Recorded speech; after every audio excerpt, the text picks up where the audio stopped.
बहुत समय पहले एक शक्तिशाली कौम रहती थी जिसे कौमे आद कहा जाता था।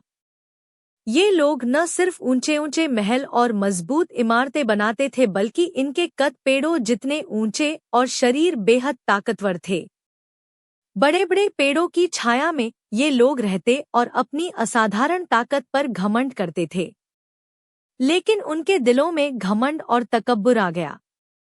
वे अल्लाह को भूल गए और बुतों की पूजा करने लगे।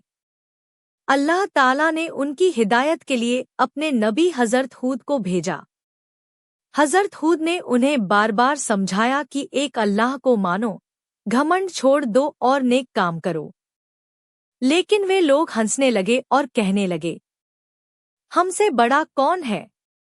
उनकी नाफरमानी बढ़ गई तो अल्लाह ताला ने अपनी नेमतें रोक दी। बारिश बंद हो गई, खेत सूख गए और कहत पड़ गया।